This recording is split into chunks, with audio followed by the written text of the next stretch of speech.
Monday from the Ridge! Happy Monday! Happy Monday, Granville Park! Happy Monday, Jasper. Well, happy Monday, Sarah. You're the cutest yearbooker I know. Well, I've been getting a lot of questions about how do I let my parents know that the back to school offer is going on and I need to post something on social media. Where do I go? Let me show you. Okay. All right, look right here. We're going to go to the 2024 resources folder, and you get that every week in your tip of the week email. It's not that boring, Jasper. No, it's not. And Jasper, you know what you do? You look under school specific. Yep. You say, oh, look, Mom, there's Newport Middle School. I think she just called. Yes, she did, Jasper. So we are going to go ahead and send her that. But all of you can find any of these social media posts under your Google resource folder in the school specific folder. That will be in the S's. It's alphabetical. I'm not good at the ABCs. I'm just telling you. Jasper, are you done with us? Jasper's like, all right, now let me go. What are y'all going to talk about next? Okay, bye. Happy Monday. Happy Monday, Sarah. Guess what? It's theme day. I love theme day. I know. I think some people think that they have to have a theme first before they start doing any planning for the yearbook, and I don't think that's true at all. I mean, I think the theme is then what pulls together all of your planning. So now I've planned my ladder, I've planned my image library, and now I'm going to come up with a great theme that is just about our school this year. Because after I've done all that planning, something might just click that, oh my gosh, this year is different in that this is happening. Right. I mean, I think about this Millbrook book from last year. It was From the Ground Up. That was their 100th year anniversary.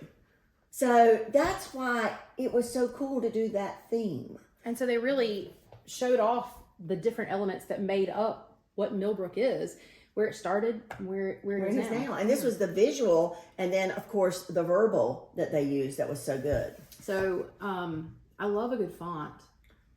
And what I love about this is that they've used a knockout font and they've used the same font, but they've got it filled in. And then they've got a little secondary font here. And these would make some beautiful headlines inside your book. I love that. What makes a good theme?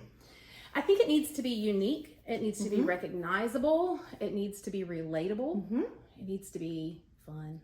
Exactly. I think students need to understand it. If it is something that is difficult for somebody on staff to understand, the people in the hallway are not going to understand it at all. And so I really think we had some really good themes last year. We did. Like this one from Holly Springs High was Soar Together. Which makes sense. Yeah. They're some kind of bird. The golden eagles. No. The golden, what are they? Hawks. They're in a nest called an eyrie. I know that. We got a lot of birds. Okay. How about, I love this one. It was Along for the Ride, Apex High. And they carried it through graphically and verbally so well. I love when you can look at the cover of a book and I can go ahead and guess that there's going to be this kind of curve. And there was. And it's beautiful. It's very well done. Simple, but very well done. There were so many. I mean, we could keep going showing you these, but I think how do you develop it though? And how do you make it unique to your school? Yeah. Well, that's that whole part of planning. Because if I'm brainstorming what's happening this year, let's say we had 30 new teachers, we have a new principal, we have some instruction on campus. Maybe we've had to relocate to another location while they're building something. Maybe we're just feeling very school spirited this year and we want to really show off our school spirit, which that was the theme for Heritage basically. And I think that you guys have to decide. So they call themselves H-Town, which I thought was so cute. Yeah. And so that book is a very school-spirited book. And they did a really good job of carrying that idea and those visuals through the book. So from page to page, they have templates. They didn't work themselves to death doing a new layout for every page. No, they found really solid templates. Really solid, really good, like student life or weekly or, that area, and then really good sports. And they just used it really well. And their font was very well done because it was a very school-spirited font. Yeah. I love, when I first heard, as a yearbook advisor, when I first heard about templates, my first inclination was, won't that be boring? No. But it's not. And let me tell you why. There's something That's the just dog. Jasper. Go ahead. There's something calming to a reader when they know what to expect. Exactly. Panther Creek did keep it real. And it was about a long line where keep it and real.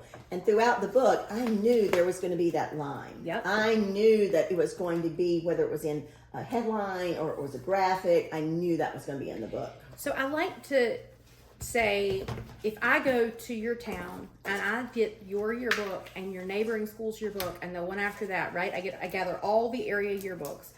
You're in the same general geographic area. You're in the same county, probably right next door to each other. So how do you differentiate yourself?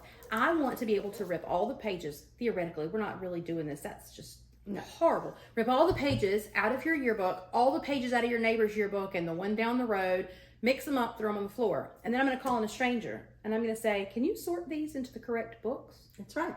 And that way, if they can, they have had followed their theme. This one was from Green Hope, and they used this new lamination, but it was all about these colors and these lines. So I knew that those lines were going to be through the book. Very circular. Very circular, very half circle. The lines that just kind of like different ones. I knew that was going to be there. And so I think what's important is a theme is not just on the cover. Yeah. A theme is throughout the book. And you can do that through graphics, through fonts, through colors, and coverage. The cover's really the preview. Right. That should be what it is. Yeah. And it shouldn't tell everything. No. Don't put everything on the cover. That's going to tease the person to That's go right. in the book and That's see right. what's there, right? That's right. Do you ever feel like they may not 100% understand why there's all those circles, but it feels right? It feels right. Exactly. Make it so your reader can follow the whole book through. Even your questions you use for interviews, even like your prompts for your stories, any of those things can be thematic and they can be part of that coverage. So we can't wait to see all your themes. And then after we get the theme, we'll start talking about covers. Have you got photo problems? What should I do? We all do from time to time. But planning ahead and having a good backup plan Maybe next time that might be a better option if the problem occurs again. makes it so much easier when you face things like dead camera batteries, My camera battery died, and I don't know if I'm supposed to be taking pictures. I don't know what else to do. Okay, you can just take pictures on your phone. You'll be fine. full SD cards, or no SD card. Hey, are you okay? No, I went to the tennis match last night. There wasn't an SD card on my camera. Oh geez, that sounds like it sucks a lot. Did you try using your phone? My storage is gone. I don't have any storage. Oh, did you try using somebody else's phone? I didn't talk about that. And try not to set yourself up for failure by going to the last event of the season. Guess what? What happened? I had just went to the game and the SD card was full. What do I do? Well, there's more football games, so you could just go to another one and we'll put it on the calendar. And if there are no more games on the horizon, instead of sending one photographer, try sending two. That way, even if you do have a malfunction, you still walk away with the photos you need. You guys, there's a lot to do. I know you're very, very busy. Don't get overwhelmed. Take a breath. Think, okay, this week we're really going to talk about coverage and how our theme can develop that coverage. And at the same time, go to your resource folder on Google, the resource thing, and look at all the stuff we put there. If you go to school specific, there are posts, QR codes, specifically, it was a really hard word for me, specifically designed for your school. Yeah, and those QR codes take your parents not just to the Jostin site, but to your schools. Well, I gotta go, Sarah. Time to go. Say bye the bell. Bye the bell. Bye. Bye.